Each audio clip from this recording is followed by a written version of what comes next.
Teman-teman, thank you banget karena di malam hari ini, di mana mungkin banyak business owner atau bahkan teman-teman yang teman-teman service ya, itu memilih untuk istirahat, tapi kita, Masya Allah, tabarakallah, luar biasa sekali di jam istirahat malah menyempatkan diri untuk kita bareng-bareng di sini diskusi seru soal pelayanan. Khususnya nanti kita bakal banyak ngebahas tentang teknik follow up, yang dimana ini adalah part yang nggak kalah penting dari CRM ya, Customer Relationship Management. Kenapa kita penting banget belajar nih Mbak Anggi dan teman-teman semua? Nggak pernah ada ya namanya kita berhenti untuk belajar, even kita mungkin udah ngerasa kita udah di luar zona UMKM mungkin, amin ya. Terus atau mungkin kita sudah hampir IPO mungkin perusahaannya nanti, amin juga. Amin, amin, amin. Keilmuan itu nggak pernah ada ujungnya. Karena setiap tahun customer behavior itu berubah, selalu sedinamis itu yang namanya lingkup bisnis. Dan ketika kita ngomongin soal customer, itu benar-benar sangat kompleks. So, nggak ada alasan buat kita berhenti belajar, dan aku sangat merasa happy dan terhormat sekali di sini diundang sama Pancake Indonesia, yang dimana ini salah satu ya hal yang sangat penting untuk kita seenggaknya tahu dulu. Even mungkin sekarang usaha kita baru rintisan, baru kecil, tapi selalu ingat teman-teman, apapun yang sekarang gede, apapun yang sekarang itu sudah mega bintang, mereka juga pernah menjadi newcomers kayak kita. Jadi sebelum nanti kita struggling dengan happy problem dari customer yang datang gitu, entah misalnya kita kewalahan gimana nih, trafficnya ternyata ramai banget tapi aku nggak bisa memaksimalkan pelayananku, atau misalnya leads-nya udah rame tapi kok konversinya masih rendah gitu. Jadi pastikan teman-teman ikut sampai akhir, insya Allah di sini bakal nemuin jawabannya. Apalagi sebenarnya kalau teman-teman sudah berhasil punya banyak leads ya, atau banyak yang mulai nanya-nanya, tapi konversinya misalnya masih 5% atau bahkan di bawah itu, kan sebenarnya ada cara untuk kita meningkatkan konversinya biar closing rate-nya lebih tinggi. Boleh Mbak Anggi dibantu? Oke, kita boleh next lagi. Jadi teman-teman, mostly apa yang akan kita bahas di hari ini akan sangat bermanfaat untuk jangka panjang, karena kalau ada yang pernah ikut webinar kita di pertemuan pertama, kayak webinar 1, aku pernah mention kan salah satu quotes bisnis yang sangat fenomenal gitu. Katanya kita harus mengerti banget customer kita itu seperti apa. Biar apa? Biar treatment kita tuh oke gitu. Dan when we are talking about our customer, itu benar-benar kita talking about people. Kita talking about individu, yang dimana sebenarnya individu itu aja kompleks. So kita harus pelajari itu sampai psikologinya mereka. Biar apa? Biar mereka itu nanti hubungannya sama kita bukan hanya sebatas di customer, tapi mereka rajin melakukan repeat order, dan terjadilah yang namanya loyal customer di situ. Jadi nanti akan ada anak tangga tertinggi. Boleh kita next lagi? Oke, tapi sebelumnya aku pengen absen dulu. Ini dari daerah mana nih? Karena ini kita nggak ketemunya secara offline ya. Aku di sini di ruangan yang sangat sepi. Aku butuh energi dari teman-teman biar aku menyiapkan 100 bisa aku transfer ke teman-teman yang di rumah sekarang 100 juga. Jadi tolong kirim energi, ramaikan room chatnya. Absen dari kota mana? Nice banget. Nah, ini udah ganti nama nih, Jetprint Nusantara. Teman-teman harus pakai nama asli, underscore, kasih nama bisnisnya. Biar kita tuh kenal gitu. Ini bagian dari branding. Teman-teman, aku dibayar loh ada di kelas ini. Jadi pastikan teman-teman manfaatin ya, karena Mbak Anggi ini baik banget orangnya. Biasanya kita private class itu bener-bener kayak, wah gitu kan. Yang bayar adalah teman-teman sendiri biasanya, business owner, para CEO langsung yang bayar aku. Kali ini aku difasilitasi Pancake, so manfaatin ini sampai akhir. Mana nanti di akhir juga Mbak Anggi pengen bagi-bagi hadiah nih, yang dimana ini akan membantu teman-teman banget dalam melayani customer. Oke, wah ini udah ada yang pada jawab, aku sambil cek dulu. Jakarta, Malang, Jogja, Garut. Oke. Halo juga Mas Tommy, salam kenal. Jogja. Wah, ini kita bisa kopdar nih kalau yang Jogja nih. Nice. Oke. Wah, ini juga ada makna optimization ya. Sorry. Oh, automation. Halo semuanya. Oke, yang belum rename dulu, dengerin Mbak Anggi deh, karena banyak nanti manfaatnya kalau kita sekalian sambil networking ya. Kalau teman-teman mau ketemu bisnis owner yang lain tuh, harus lewat satpamnya dulu. Kalau lewat sini enggak, kita langsung bisa chat secara personal di kolom chat ya. Oke, nice. Teman-teman, ini banyak banget. Aku udah hampir mau 6 tahun ya di bidang service dan selalu ditanya, Mbak Ina banyak yang nanya-nanya, tapi kok nggak beli? Teman-teman, ada proses yang sangat panjang. Ini yang harus kita ketahui sebagai seorang seller. Kalau ternyata behaviornya customer itu sampai mereka ke tahapan pembeli, sampai mereka menjadi pembeli atau sampai mereka ada di tahapan closing, itu panjang sekali. Jadi, jangan pernah underestimate sama customer kita yang baru nanya-nanya doang. Karena itu adalah aset. Kemampuan kita untuk membantu mereka naik ke tahap atau masuk ke tahap berikutnya itu yang akan membuat terjadinya closing. So, setiap ada yang bilang, kok banyak yang nanya-nanya sih? Diganti mindsetnya. Alhamdulillah udah banyak yang nanya gitu. Karena ini berpengaruh banget sama tujuan akhir kita nanti gitu dan hasil akhir. Aku selalu di kelas apapun, mau itu kelas personal branding, mau itu kelas tentang apapun, aku selalu percaya, guys, ada yang namanya belajar cara belajar. Yang kadang itu yang dilupain sama teman-teman dan mengentengkan atau kadang mengesampingkan hal-hal yang sifatnya itu non-teknis. Padahal kesiapan mental kita atau faktor non-teknis itu membantu banget penyerapan materi atau knowledge yang akan kita pelajari, bahkan nanti kita praktekkan untuk kepentingan bisnis kita. So guys, aku mau lanjut lagi di sini. Kenapa kita harus belajar ini malam ini? Kenapa Mbak Anggi sibuk-sibuk ngontak aku di Jogja untuk kita ngebahas ini? Karena customer itu sibuk. Kita aja sibuk ya, seller aja sibuk gitu. Kita pun sebagai seller juga sebagai seorang customer di beberapa brand. Karena kita pasti membutuhkan itu. Nah, maka dari itu teknik follow up itu penting dipelajari agar terciptanya pertanyaan-pertanyaan berkualitas dan efisien yang itu siap untuk dijawab customer dan di mana itu akan menguntungkan kita. Oke, tanpa harus berbasa-basi, tanpa harus kita terlalu banyak mengelaborasi kata-kata yang membuat customer kita tidak nyaman, bahkan tidak sempat untuk menjawab atau membalas. That's why banyak yang sering curhat ke aku juga, kok di-read doang, kok cuma kok bahkan nggak dibalas kayak gitu.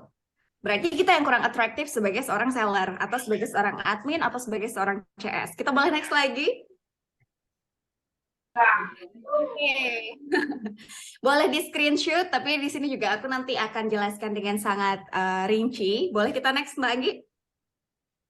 Ngomongin soal customer, teman-teman harus paham banget. Jadi hal yang paling penting dalam sebuah bisnis itu adalah how we are understanding people. Yang dimana 100% of our team are people and 100% of our customer are people. So guys, if you don't understand people, you don't understand businesses. Semencengangkan itu karena yang menggerakkan bisnis adalah people gitu, termasuk yang mendatangkan omset, income, bahkan pendapatan atau profit itu adalah si customer yang menggerakkan itu sehingga mereka juga bisa dengan smooth gitu ya melakukan transaksi ke kita adalah tim kita atau kita sendiri sebagai seorang person. Dan teman-teman bisa paham yang namanya manusia itu ada faktor emosionalnya, ada juga faktor logikanya. Tapi ternyata menurut Forbes, bahkan ada banyak banget jurnal yang teman-teman bisa baca, bisa salah satu referensinya misalnya pakai Harvard Business Review, itu mengeluarkan data yang sangat fantastis kalau ternyata faktor pembelian itu ya dipengaruhi 80% itu karena faktor emosional. Kira-kira kita boleh diskusi, karena aku lebih seneng kalau kita tuh ngobrol santai aja. Teman-teman tulis di kolom chat. Di bisnis teman-teman, faktor emosional apa yang teman-teman udah gerakan untuk menarik perhatian customer? Boleh yuk. Semua boleh berpendapat. Contoh, kita udah bikin packaging yang lucu Mbak Ina gitu. Kan kadang ada tuh tipikal cewek kue yang beli karena warnanya pink, beli karena packagingnya misalnya collab sama Disney atau misalnya sama Avengers gitu. So that's faktor emosional. Kalau teman-teman sendiri coba dianalisa, kira-kira selama ini udah melakukan apa nih yang sekiranya itu tuh mengarahnya ke faktor emosional. Boleh yuk ramein room chatnya. Aku pengen lihat. Boleh, apa kira-kira? Diskon, promo, terus apa namanya? Beli satu gratis satu, apapun. Kira-kira teman-teman udah pernah melakukan apa nih? Pasang apa namanya? Iklan, baik itu konvensional. Oh, Aku lihat di Max nih, mantep. FOMO. Nah benar, kenapa ada juga sekarang istilah FOMO ya? Karena ternyata memang ini tuh fenomena yang terjadi. Consumer behavior change itu beneran terjadi dan sangat-sangat cepat banget gitu pergantiannya. Dan teman-teman, aku pengen teman-teman garis bawahi ini ingat lagi. Kalau sekarang kita masih berdasarkan logik, itu baru 20%. Bayangin kalau kita mainin faktor emosional di marketingnya kita. Akan lebih wow lagi hasilnya ya. Jadi teman-teman, nanti kita juga akan ngebahas bagaimana dalam memfollow up customer, kita juga mulai memainkan faktor emosional ini gitu. Kita mulai concern juga ke hal yang ini karena sebenarnya ketika kita nge-push mereka dengan promo atau bahkan push notifications ya, hanya 10 orang tercepat yang bisa mendapatkan voucher bla bla bla misalnya. Atau misalnya 20 orang pertama yang ngisi form ini akan mendapatkan bla bla bla gitu. So, ini terjadi. Orang itu akan ngerasa gue nggak nih yang beruntung gitu. Tapi akan sangat slow mereka untuk membalas kita atau merespon kita kalau kita tidak mencoba untuk menyentuh emosionalnya dia. Oke, seperti itu. Kita next lagi deh nanti kita lihat. Betul, nih Mas Haris nih, keren nih, limited promo dan lain-lain. Nice, kita lanjut dulu. Pakai diskon. Diskon tuh masih works banget sih Mbak Anggi. Karena sampai sekarang kayaknya aku pun even itu apa namanya lagi diskon tapi misalnya kalau ongkirnya mahal aku nggak jadi beli padahal kadang tuh beda 2.000 doang. betul banget. Coba mulai pikirkan dan kreasikan kira-kira faktor emosional apa yang mau kita sentuh dari customer kita di bisnis kita masing-masing. Nah, aku juga pengen tanya ke teman-teman, siapa di sini udah pakai WhatsApp bisnis? Boleh ramaikan di room chat? Saya. Wah, sering harga naik. Hari Sabtu harga naik. Ya, itu benar juga. Itu juga membuat mereka merasa, ya elah, Siapa sih namanya? Saya lupa. Bagus deh udah pokoknya. ya nih gitu. Kenapa harus nunggu nunggu besok? Keburu Senin transfer sekarang. That's psychology dan itu mempengaruhi emosi mereka. Oke, right, benar. Sekarang aku pengen tanya dulu nih, ini udah ada yang jawab. Yang udah pakai WhatsApp bisnis untuk mengelola tokonya, saya belum. Oke, Bu Lia belum nih. Udah banyak ya? Atau masih ada yang mungkin via email?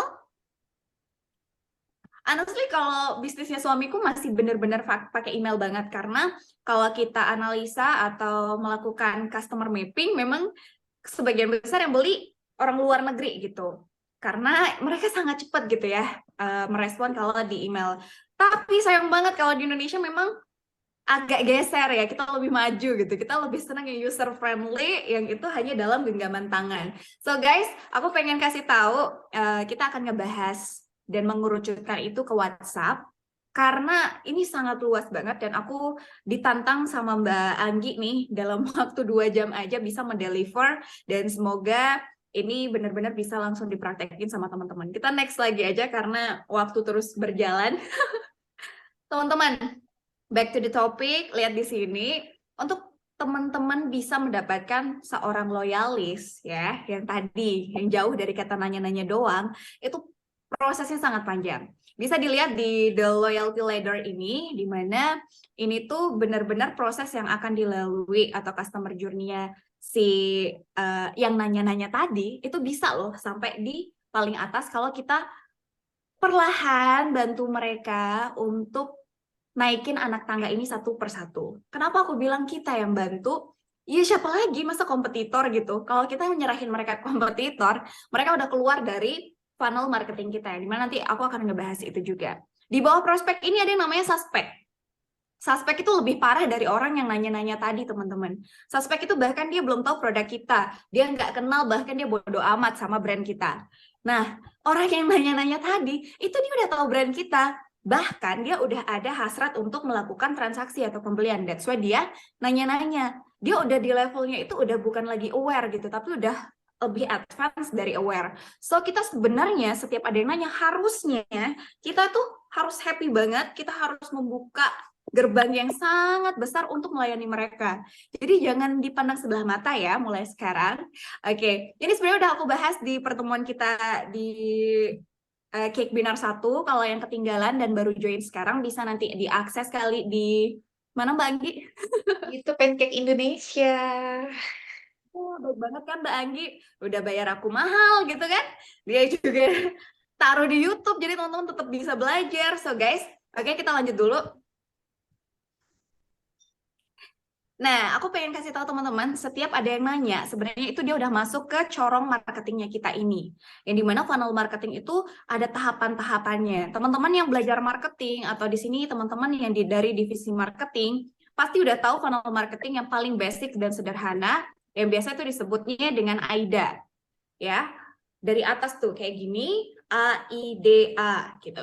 A itu action, tahap pembelian tuh paling bawah. Benar-benar dicorong yang paling bawah sehingga mereka menjadi customer gitu. Tapi ketika mereka aware aja, oh dia jualan misalnya mesin yang dibutuhin sama entah itu laptop gitu, atau misalnya oh dia jualan hijab, oh oke, dia jualan asinan, itu aja kita udah wow seneng seharusnya gitu ya. Sampai mereka nanya, itu mereka udah di tahapan tertarik, interest, bahkan mereka kayak cuma mengunjungi profil kita aja, atau mereka buka toko online kita aja, mereka klik dan masukin ke keranjang tapi belum terjadi transaksi, nggak apa-apa, itu mereka udah masuk ke corong berikutnya. Dari aware, mereka interest, tertarik tuh, terus mereka nanya ke kita, nanya admin, kontak admin, itu aja teman-teman, mereka udah turun lagi, ada desire, hasrat untuk membeli. Satu lagi, action. Ketika mereka transfer, kemampuan kita untuk melakukan follow up dan meyakinkan mereka di detik itu, mereka pasti transfer. Dan itulah tahap terakhir dari AIDA yang aku bilang tadi. So guys, untuk menjadi closing kita memang harus membantu mereka gitu. Dan jangan hanya kita fokus ke tahapan closingnya. Kenapa orang nggak bayar? Kenapa orang nggak bayar? Tapi gini, yang harus kita ingat adalah gimana kita menciptakan dari corong itu semakin banyak yang masuk. Karena ada corong sebelah, yaitu kompetitor kita. Caranya adalah leads-nya atau potensial customer atau potensial prospek tadi, orang-orang yang nanya itu harus semakin banyak.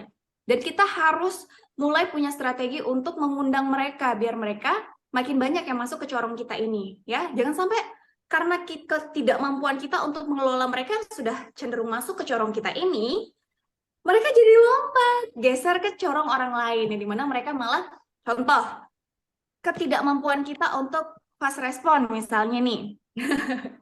Mereka ngerasa, aduh lama nih adminnya, ya udahlah, coba cari toko sebelah. Terus dia nanya ke toko sebelah, itu aja kita udah rugi banget gitu. So, teman-teman harus paham ada journey, ada customer journey yang dilalui sampai mereka bisa ngechat kita guys. Mereka mungkin udah compare kita dengan beberapa kompetitor kita gitu, dan mereka memutuskan untuk ngechat kita. Ya ampun, itu udah seharusnya kita berterima kasih, bukan malah ngerasa kayak apaan sih nanya-nanya doang gitu ya. Jadi mindsetnya harus diubah. Kita harus welcoming mereka dan say thank you karena mereka sudah memilih kita di antara masuk ke corong yang lain. Kita boleh next lagi. Oke, ngomongin soal follow up teman-teman, ini ada kaitannya sama market temperature, yang dimana tidak semua prospek customer itu siap membeli produk ya. Ini harus digarisbawahi karena kadang aku tuh kayak aduh lagi nih teman-teman, keluhannya sama gitu, pertanyaannya sama. Aku tuh udah jelasin lengkap, tapi kok nggak closing juga gitu. Guys, ada yang namanya market temperature yang teman-teman harus paham. Jadi pastikan teman-teman melakukan teknik follow up ke sasaran yang tepat. Jangan-jangan dia benar-benar belum tahu produk kita, terus kita upselling tuh, bahkan kita cross selling. Ya dia kabur. Boro-boro dia mau beli, tapi yakin sama kita penipu apa enggak aja, mereka belum tahu gitu. Mereka belum cukup cukup yakin karena mungkin mereka benar-benar baru mengakses toko online kita baru kali itu gitu. So kita udah tawarin berbagai macam hal, ya kabur mereka, kita aja nggak seneng kan. Berdasarkan studi, nggak ada orang yang senang ditawarin. Sebenarnya seperti itu. Jadi kita harus sangat hati-hati sebenarnya dalam follow up, jangan sampai salah sasaran. So, bisa dilihat di sini teman-teman, kita harus mengklasifikasikan mereka dulu sebelum melakukan follow up, dan teman-teman harus tahu juga kita harus ajak mereka perlahan gitu. Biar ini membantu kita untuk menciptakan konversi yang lebih tinggi lagi. Ya. Nah, caranya itu bisa lewat konten. That's why sekarang kan sangat banyak banget nih brand-brand yang melibatkan nano, mikro, ya, untuk produk mereka atau bahkan visit datang ke bisnis mereka. Itu sekedar untuk awareness teman-teman. Jangan mengharapkan langsung akan terjadi peningkatan penjualan. No, ingat funnel marketing yang aku bilang tadi. Ada A dulu, awareness, ya, ciptakan awareness banyak-banyaknya. Nanti ada tuh yang nyangkut terus mengerucut sampai ada yang melakukan transaksi. Bisa dilihat di sini ada 4 ya, walaupun di beberapa literasi memang hanya menyebutkan 3, tapi kalau aku mazhabnya langsung yang keempat ini karena lebih komplit menurut aku. Boleh kita next lagi? Oke, kita mulai dulu dari 2 ini ya, cold market. Yang dimana di sini adalah tujuannya awareness teman-teman. Jadi cold market ini adalah klasifikasi market atau audiens kita atau target pasar kita yang mereka itu benar-benar apa ya, belum mengenal produk atau jasa kita gitu. Jadi problem aware yang ada di sini. Yang harus kita pahami teman-teman, nggak semuanya siap beli. Jadi kita harus, oh dia kayaknya masih cold nih. Jadi kita harus butuh bantu mereka untuk misalnya kita spread information, spread product knowledge yang lebih melalui konten, atau bahkan kita minta ke tim sosial media kita untuk up dong tentang produk ini biar lebih ditahu lagi, atau bahkan di marketplace gitu kita bikin deskripsi atau kita support dengan konten video atau kita support dengan konten yang jauh lebih membantu mereka untuk mengerti tentang produk ini gitu, atau bahkan brandnya kita sendiri. Terus kita share testimoni juga gitu ya. Nah, teman-teman bisa lihat di sini kalau warm market ya, yang kedua, ini klasifikasi kedua. Tujuannya di sini adalah gimana apa yang kita lakukan, konten marketing yang kita bikin, itu harus memperbesar motivasi mereka untuk membeli. Ya, karena di sini mereka udah tahu tentang produk atau jasa kita, tapi mereka belum jadi beli. Karena mungkin mereka masih ragu atau belum terlalu butuh atau mungkin belum ada budgetnya ya. Tapi mereka udah tahu, mereka udah ngingat, oke, kalau aku nanti butuh ini, aku akan ke sini. Kita boleh next lagi. Untuk yang ketiga itu adalah hot. Ini yang paling disukain sama teman-teman marketer. Karena ini klasifikasi market yang mereka udah siap dan mampu beli ya. Dimana hot market itu bagian pasar yang dia itu udah tinggal transfer doang gitu lah.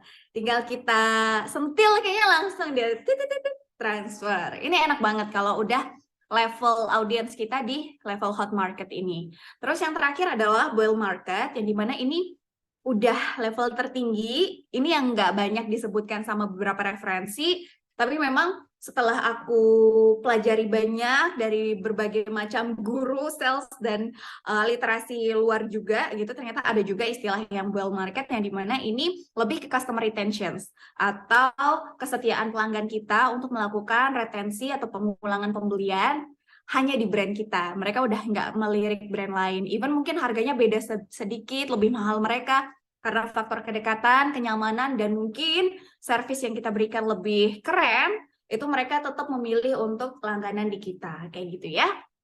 Oke, kita boleh next lagi. Dan kalau teman-teman tanya, gimana sih cara untuk mengubah mereka atau mengajak mereka pindah ke tahapan-tahapan yang lebih advance, mulai tadi yang Mbak Ina bilang, dari mereka suspect, terus mereka menjadi cold market, terus yang cold kita buat menjadi warm, yang warm kita membuat mereka jadi hot, terus yang hot kita panasin lagi biar mereka beli lagi gitu. Ini udah aku cantumkan di sini, silahkan dipelajari. Intinya adalah tahapan awal yang melakukan untuk marketing, ya. Kontennya harus bersifat edukatif, informatif, dan benar-benar tujuannya adalah hanya untuk awareness. Jadi pastikan itu sesimpel mungkin dan pastikan teman-teman juga mulai mapping media sosial yang paling dekat sama mereka atau target market teman-teman saat ini apa gitu, biar menyesuaikan kontennya nanti mau diupload di platform yang mana kayak gitu. Oke? Kita boleh next. Nah, ini sih. Jadi punya 100 leads tapi konversinya 5% doang. Kayak ibarat kata ada 100 orang yang nanya nih ya ke nomor bisnis kita. Tapi yang berhasil konversi dari 100 itu hanya 5 orang. Kan kayak ya ampun, sayang gitu. Dan mostly teman-teman ketika aku ngobrol sama banyak banget teman-teman business owner, alasannya adalah CS kita cuma 2 Mbak Ina, admin kita cuma 1. Jadi selalu gitu yang diobrolin itu adalah jumlah karyawannya atau misalnya yang senior itu baru cuma ada 2, sisanya anak baru dan lain-lain. Sebenarnya ini tuh apa namanya masalah klise ya teman-teman. Ini kalau kita pelajari ada banyak banget rekomendasi yang bisa menyelesaikan problem ini untuk meningkatkan closing rate yang lebih tinggi. Ternyata ada banyak gitu. Salah satunya ikhtiar teman-teman untuk berkumpul di malam hari ini gitu ya. Semoga nanti ini juga bisa dipelajari sama timnya. Karena ini kan ada rekaman ulangnya insya Allah ya kalau Mbak Andi baik. Jadi teman-teman harus baik-baikin Mbak Anggi biar nanti dia mau nih ngasih rekamannya atau bahkan materinya ke teman-teman semua yang sampai akhir nanti stay gitu. Karena kalau misalnya berhentinya di tengah, Mbak Anggi kayaknya nggak bakal kasih aksesnya karena berita baik itu banyaknya tuh di akhir. Link-link yang menarik itu adanya di akhir gitu. Aku nggak punya hak untuk apa namanya mengirimkan materi karena aku udah serahkan ke Mbak Anggi semua materiku. Boleh kita next lagi ya. Oke, ini boleh lanjut ya nih? Apa udah pada bobok semua nih? Ayo, absen dulu, absen dulu. Nih 5 menit nggak ada, 5 menit kelamaan. Oke, lanjut. Kirain nih udahin aja kali gitu ya.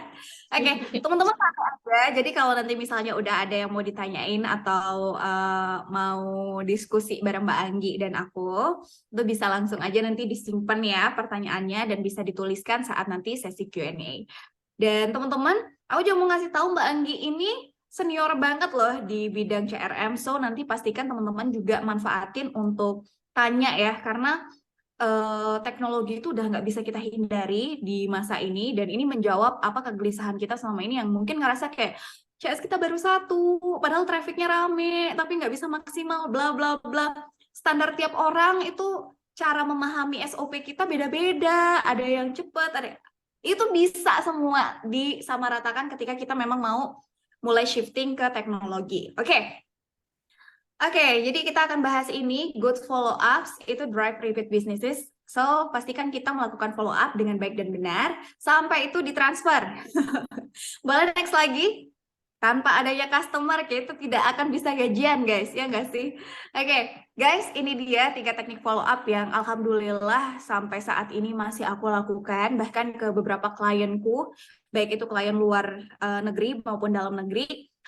Sama aja sebenarnya karena mostly walaupun kita beda culture gitu ya, terus beda bahasa dan lain-lain, yang ketika aku menanamkan 3 hal ini menurutku paling basic yang harus teman-teman kuasai. Sebenarnya ada banyak lagi, tapi karena aku dibatasi waktunya, jadi aku pengen ini deep dulu yang 3 ini biar teman-teman paham, oh ternyata ini nih yang harus aku kuasai. Karena ketika kita mau shifting nanti ke misalnya pakai tools CRM atau pakai aplikasi, kalau nggak ngerti basicnya kita juga bingung kan mau taruh apa. Misalnya nih kita mau bikin chatbot, kita bingung juga mau nulis apa gitu. So, pastikan teman-teman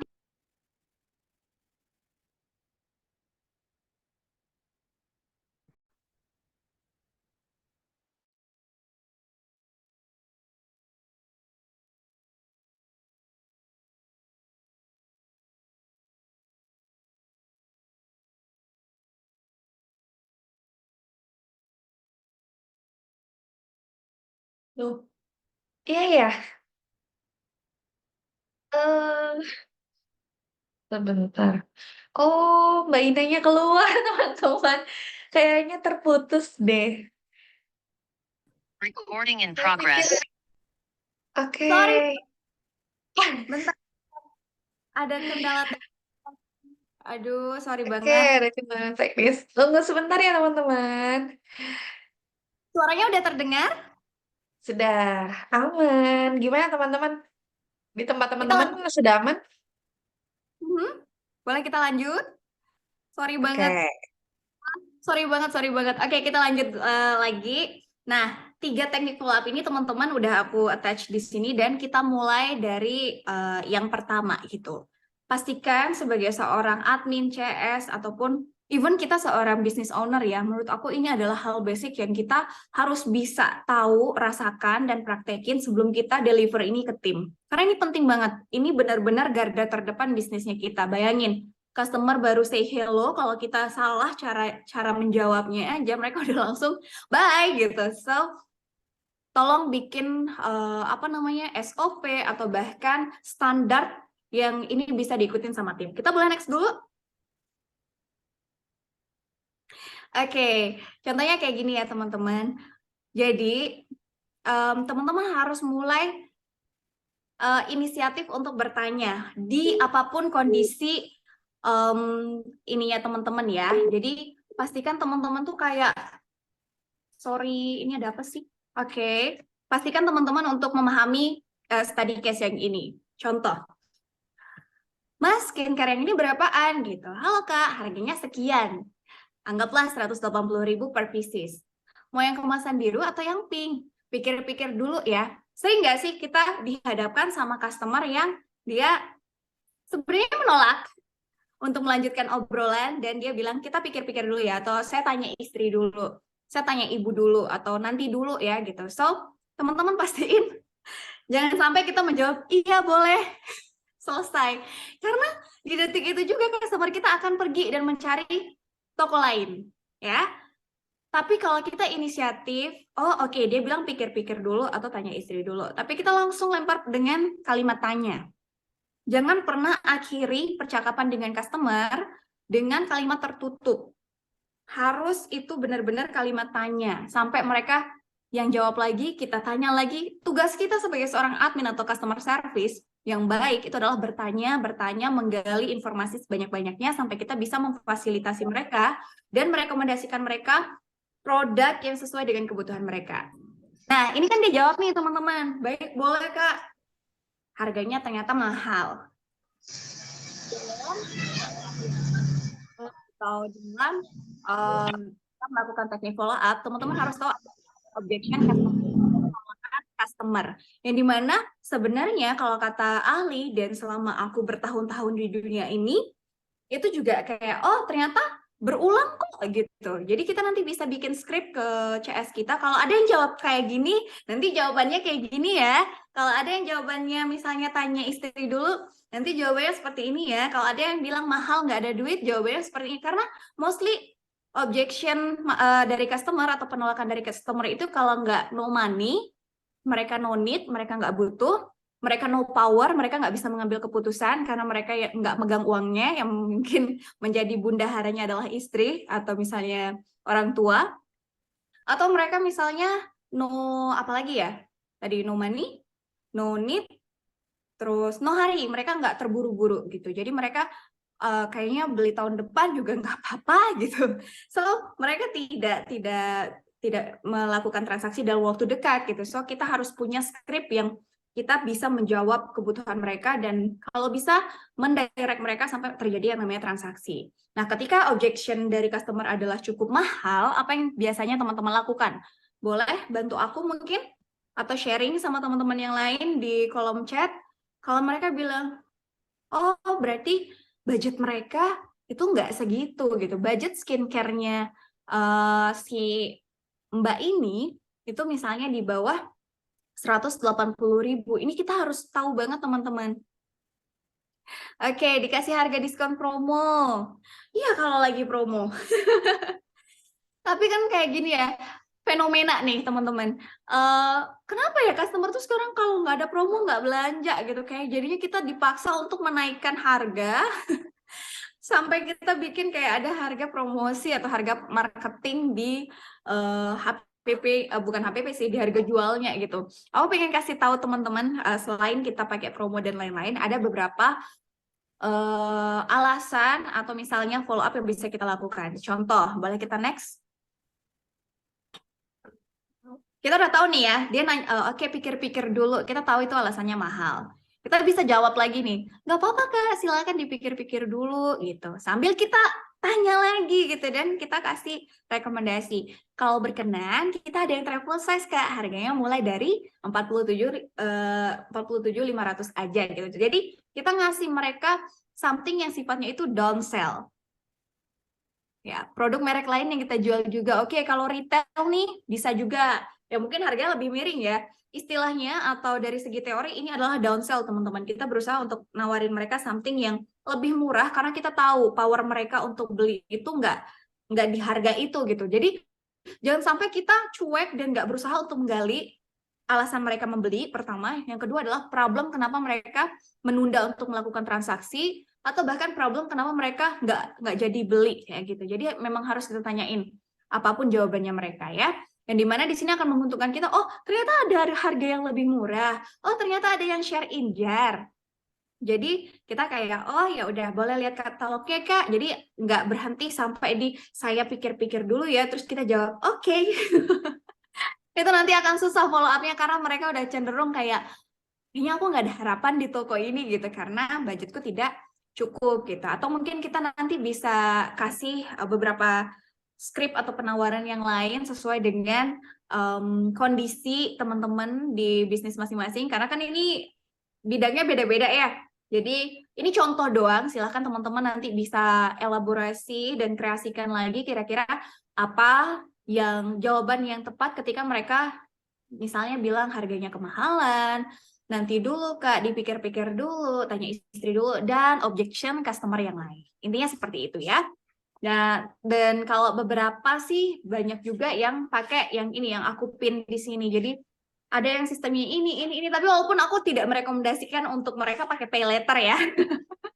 Kalau bisa itu benar-benar dihindari, kita juga sebagai seller, biar sama-sama tumbuh bisnisnya kita, ada baiknya juga kita mengedukasi mereka kalau itu kurang baik kayak gitu. Even sekarang ya ampun, pay letter itu sangat menggiurkan ya. Kita yang penting juga laku atau cicilan dan lain-lain itu kalau bisa sih jangan karena angka penggunanya sudah sangat tinggi. Aku pengen teman-teman sebagai seller yang bijak, walaupun mungkin mereka belum waktunya membeli, nggak apa-apa disupport aja. Kalau belum waktunya mereka juga untuk mengeluarkan budget segitu, kita doain aja gitu. Yang penting adalah bola terakhir yang kita lempar ke customer itu harus tetap positif. Ya, jangan sampai karena mereka nanya-nanya doang, kita jadi kayak udahlah gitu. Bahkan kita cuekin atau mungkin sampai kita mungkin kehilangan kesabaran, nanya-nanya doang, kagak beli kagak gitu. Itu pernah terjadi. Ada salah satu klien aku CS-nya sempet sampai ngomong kayak gitu. Itu kayak wow, jangan gitu. Jangan karena kita akan kehilangan customer itu di detik itu juga. Kita boleh next lagi. Oke, so yang teknik kedua adalah teman-teman double binding strategi. Ini banyak banget direkomendasikan untuk para CS baik itu di luar negeri ataupun dalam negeri ya, karena kurikulumku selalu mengarah keluar yang dimana ternyata itu works 2-3 kali lipat kalau kita praktekin. Double binding strategi ini tuh kita selalu berusaha untuk menyediakan pertanyaan yang jawabannya itu selalu menguntungkan kita.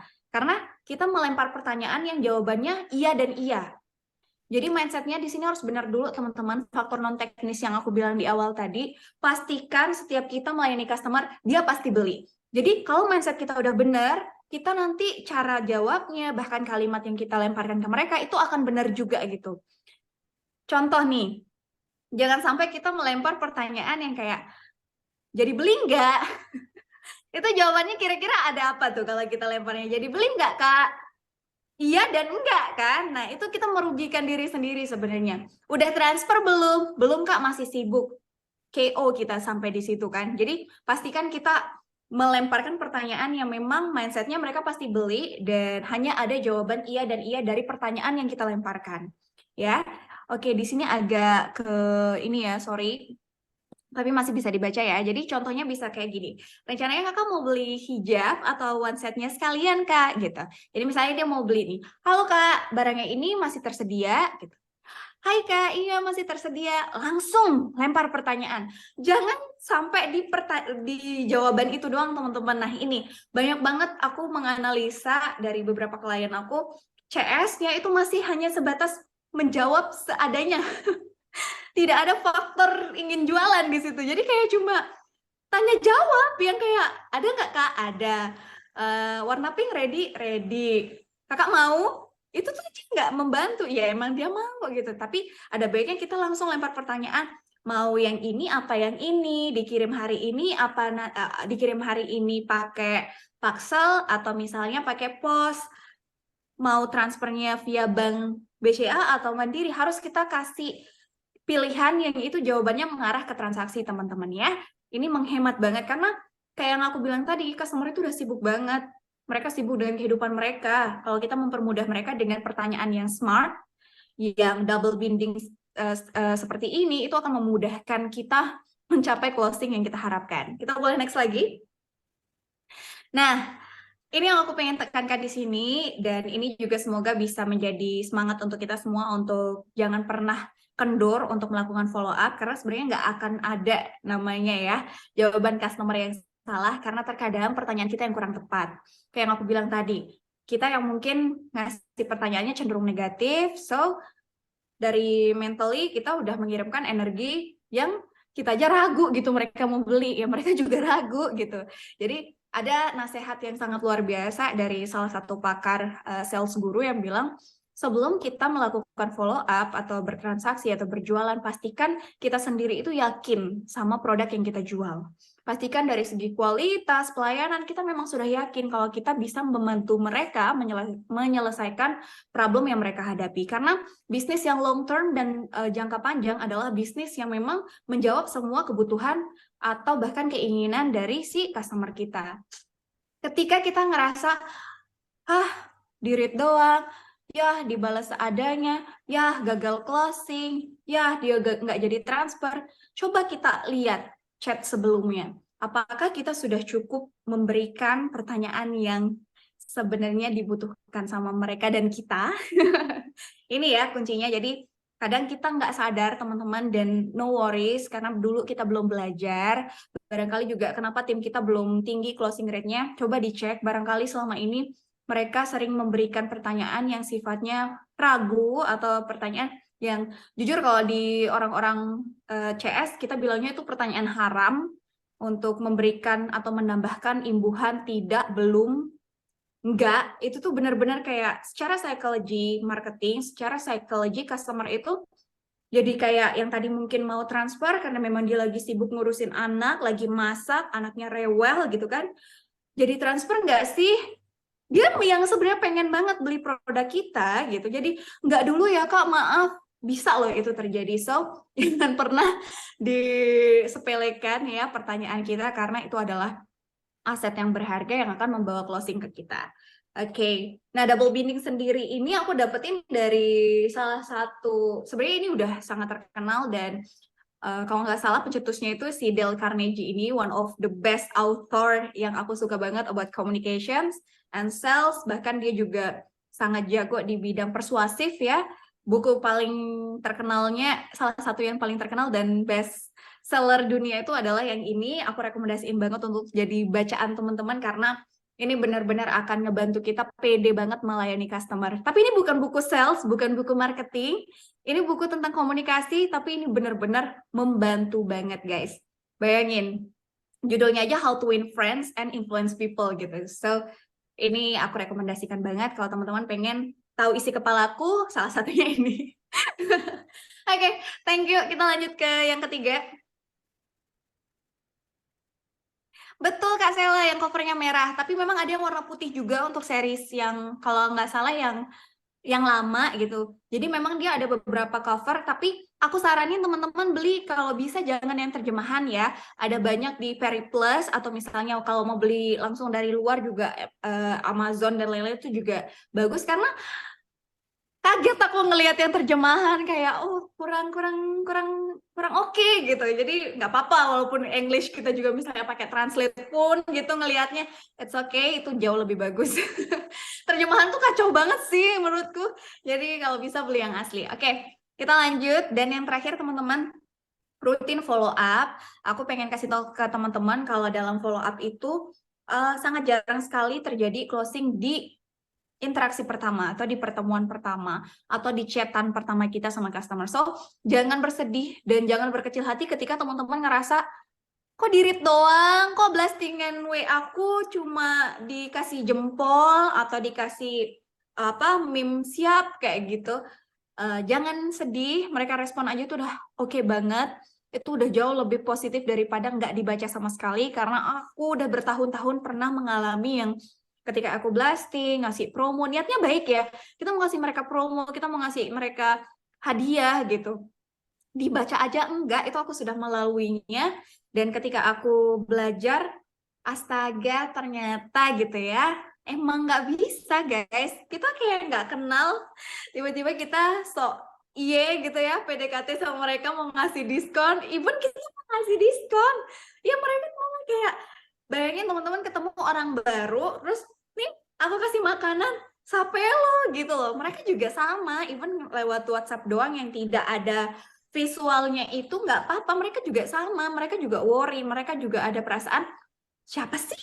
Kok tiba-tiba ngechat gue? Malah itu bagi mereka melanggar privacy dan lain-lain. Karena sangat jarang terjadi teman-teman untuk closing itu terjadi di pertemuan pertama. Kita boleh next lagi.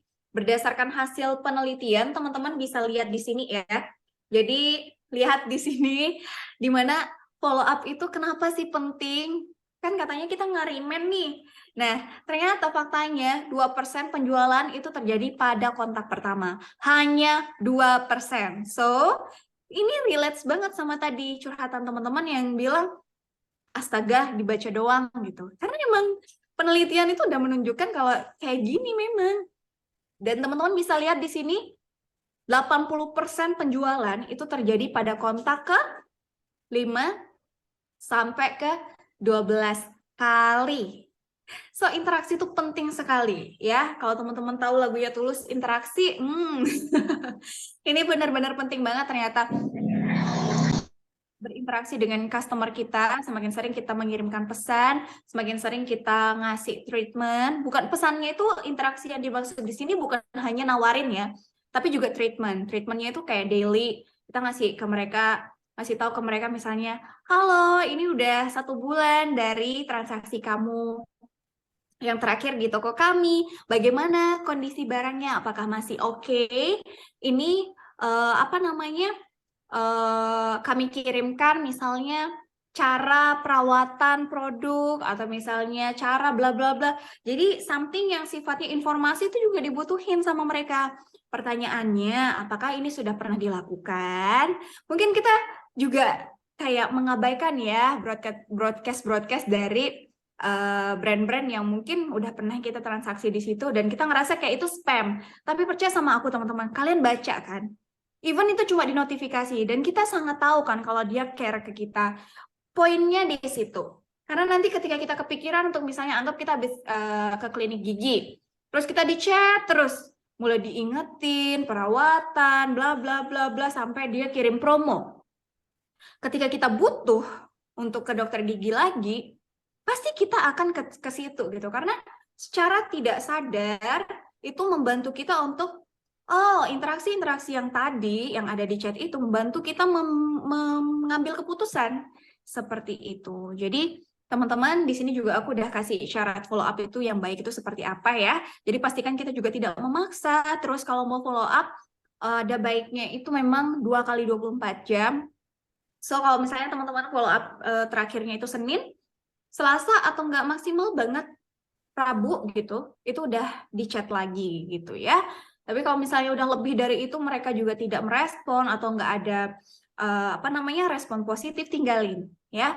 Ada banyak banget leads dan prospek yang lebih membutuhkan energi kita, yang lebih menghargai energi kita. So jangan baperan kalau kita misalnya berhadapan sama customer, oke? Karena itu akan menyelamatkan diri kita juga, mood kita, energi kita itu sangat berharga. Jadi tolong bijak untuk kita alokasikan ke tempat yang benar, ke orang yang benar ya. Oke, itu dari aku dan ini contohnya teman-teman ketika kita rutin follow up customer. Dan kalau aku boleh sarankan juga ada teknik yang namanya scarcity, yang dimana ini kita mention ke customer kalau emang ini stoknya udah tipis atau langka ya. Tapi di sini aku udah sampai tulis juga, jangan sampai kita bohong ke customer karena berkahnya jualan itu juga penting banget untuk bisnis kita. Jadi ini misalnya contohnya gitu. Jadi kita langsung aja pakai double binding di akhir sambil kita ngingetin kalau ini tuh sisanya atau stoknya memang menipis nih, jangan sampai kakak kehabisan. Kita kasih tahu ke mereka kalau kita care. Kakak kan udah nanya-nanya nih kemarin gitu. Ini ternyata stoknya sisa 7 aja, mau saya simpankan 1 atau 2 pieces, biar kakak kebagian nih. Karena memang kalau kita restock lagi itu kemungkinan masih 1-2 bulan depan lagi, kan kakak nanti bisa nunggu. Something yang kayak gitu ya. Kita boleh next lagi. Oke, so ini dia rangkuman yang pengen aku sampaikan ke teman-teman. Jadi dalam follow up, dan ini hasil belajar aku selama bertahun-tahun ya, mostly hampir udah mau 7 tahunan di bidang service dan pelayanan. Dan aku sangat suka di bidang ini. Aku benar-benar senang banget punya banyak teman yang dimana temennya adalah customerku sendiri. Karena bagiku ini aku niatkan sebagai bukan hanya pekerjaan, tapi sebenarnya dalam kita melayani customer, kita sedang membantu banyak orang untuk mendapatkan problem solving dari masalah-masalahnya mereka. Entah misalnya mereka tidak punya baju, kita jualan baju gitu kan, kita ngenalin produk kita. So teman-teman, dalam melakukan follow up yang aku pengen sampaikan juga, jangan pernah ngerasa rendah diri. Kayak, aduh aku pedagang dan aku nawar-nawarin, itu something yang negatif. No, selalu ya, benerin dulu mindset kita kalau apa yang kita tawarin ini itu ada manfaatnya, itu akan membantu seseorang, jadi kita malah membantu mereka gitu. Ini bukan sesuatu yang gratis, mereka juga bayar ke kita dan kita juga bukan hanya menerima uang cuma-cuma, tapi kita juga memberikan produk yang ada manfaatnya untuk mereka. So mindsetnya harus benar-benar ini sampai ke tim. Bukan hanya di business owner ya. Kalau business owner mungkin nggak perlu aku mention ini, tapi kalau tim kita nggak sampai mengimani ini gitu, mengimani posisi mereka, mereka hanya menganggap CSing itu sebagai sebuah posisi atau profesi yang cuma balas-balasin chat doang gitu seadanya. No, kita tuh membantu orang lain seperti itu. Teman-teman, di sini yang mau aku highlight adalah sebelum kita selling, pastikan kita sharing something dulu. Tadi untuk menciptakan interaksi kita bisa give informasi, give diskon, give something kayak misalnya perhatian, treatment, bahkan ketika mereka ulang tahun kita hadir ya, kita ucapin secara online kayak gitu, itu something interaksi yang aku bilang tadi. Berdasarkan penelitian 80% closing terjadi di 5-12 kali interaksi. Nggak ada yang pernah closing itu di pertemuan pertama, sangat kecil, 2% doang. Oke, terus kenalin jam aktifnya juga, hindari pertanyaan yang unsurnya negatif tadi karena kita harus pakai double binding, iya dan iya. Terus 3 paket penawaran bestseller harus ada, mulai di-create paket marketingnya. Jadi nanti kita arahkan ke mereka untuk membeli yang ada paket ini nih Kak, gitu ya. Harus ada di setiap bulan atau minimal ya triwulan itu diganti terus paketnya biar membuat orang kayak penasaran ada promo apa lagi nih, ada penawaran apa lagi nih gitu. Ini juga membantu terjadinya retensi atau repeat order. Terus yang bisa dilakukan sama teman-teman juga pastikan untuk menjual produk yang value-nya itu lebih banyak dibandingkan harga belinya. Contoh, 1 produk tapi value-nya 5 gitu. Kayak hemat banget, orang ngeluarin duitnya itu jadi lebih gampang. Terus lakukan juga upselling, cross-selling, dan harga coret itu sangat mempengaruhi psikologi customer yang emosi tadi. Pastikan teman-teman ketika melakukan broadcast bukan hanya teks, tapi ada gambarnya yang dimana di situ permainan desain dan harga coret, bahkan posisi dan dan warna, terus juga font harga itu harus dimainkan, yang murah, yang harga coret itu harus lebih besar dari harga aslinya. Itu ada lagi tekniknya, ada lagi pelajarannya. Itu kalau kita bahas sekarang kita bisa selesainya subuh. Terus ada magic words lagi, yang dimana ini karena di Indonesia kita high culture ya, masih sangat berlaku. Jadi magic words itu apa aja, teman-teman? Boleh bantu aku? Kita pastikan di Makasih. setiap. Terima kasih. Terus ada apa lagi? Mohon maaf. Maaf dan Dan tolong. tolong. Itu bisa banget untuk digunakan karena benar-benar ya ini mempengaruhi banget kita, walaupun punya standar mungkin manggilnya Kak, Agan, Besti gitu, tetap aja magic words untuk di Indonesia tuh harus diberlakukan. Dan jangan lupa selipkan doa juga, mau mereka jadi beli atau mereka nggak jadi beli tetap doain. Kalau mereka beli, doain rezeki mereka, apa namanya, sorry, kalau mereka jadi beli, doain produknya benar-benar bisa membantu mereka, terus bisa bermanfaat untuk mereka. Kalaupun mereka nggak jadi beli, tetap doain yang baik-baik. Semoga rezekinya diperlancar sampai nanti kalau kakak butuh produknya bisa hubungi siapa misalnya di sini, bisa hubungi Rea ya. Semoga nanti ketika misalnya udah waktunya beli produk, anggaplah tadi produknya misalnya asinan, kalau nanti kakak ada tasyakuran atau lagi ada acara besar di rumah terus pengen ada asinan, semoga nanti masih ingat sama saya ya gitu misalnya. Terus pokoknya kayak gitu, something yang kita pokoknya setiap mengakhiri chat sama mereka, hal yang positif, dan ketika kita mendoakan orang lain, teman-teman, itu energinya besar sekali. Dan percaya sama aku, energi yang kita berusaha pancarkan, itu akan diserap sama customer even kita nggak ketemu secara langsung. Hanya lewat chat aja mereka kayak tahu kita orang yang menyenangkan. Hanya lewat chat aja mereka tahu kita orang yang menyebalkan gitu. Jadi hati-hati karena energi itu berpindah. Itu dari aku dan aku akhiri, teman-teman. Terima kasih atas perhatiannya. Semoga ini bisa bermanfaat untuk teman-teman ya. Dan aku harap ini bisa ditonton sama timnya teman-teman yang lain juga, biar nanti ketika pakai tools CRM pun saat misalnya mau bikin teksnya atau template teksnya itu udah bukan something yang kayak boring gitu atau membosankan, tapi udah pakai double binding, terus juga udah berusaha sebelum nanya lebih lanjut tentang produk, kita tanya dulu ini mau dipakai buat apa, mau dipakai kapan, biar kita bisa merekomendasikan produk yang sesuai sama kebutuhan mereka. Karena faktor butuh itu paling tinggi teman-teman. Ketika dia butuh, dia akan semakin cepat transfer gitu. Tapi kalau faktor suka itu kadang bisa kalah sama faktor butuh. Ya tapi walaupun secara kalau sekarang ya something lucu tuh lebih cepat juga di check out sih. Walaupun nggak tahu tuh dipakainya kapan. Itu dari aku. Terus semangat dalam melayani customer. Ingat, dalam setiap kita membantu customer ada pahala di situ. Semoga itu menjadi berkah untuk teman-teman yang melayani customernya. Bukan hanya melayani customer, sebenarnya bukan hanya karena membantu customer, tapi teman-teman juga turut membantu perusahaan tempat teman-teman bekerja sekarang. Jadi pahalanya double. Itu dari aku ya, aku kembalikan ke Mbak Anggi. Terima kasih semuanya. Assalamualaikum. Waalaikumsalam warahmatullahi wabarakatuh. Terima kasih sekali Mbak Ina atas sharing-sharingnya. Oke, nah sekarang teman-teman pasti udah nggak sabar. Tadi saya lihat juga udah ada satu pertanyaan di chat box. Nah, untuk teman-teman yang mau bertanya silakan disiapkan dulu, ditampung dulu. Kalau mau diketik dulu juga boleh, nanti kita tinggal bacain. Sebelum menuju sesi Q&A, saya izin sebentar aja untuk mengenalkan soal pancake gitu ya. Jadi kalau misalnya teman-teman bayangannya kan pancake nama kue. Memang memang ini itu apa sih sebenarnya gitu, ini yang ngadain webinar nih siapa sih gitu. Walaupun mungkin beberapa teman-teman sudah tahu ya soal Pancake, nah ini untuk yang belum tahu aja.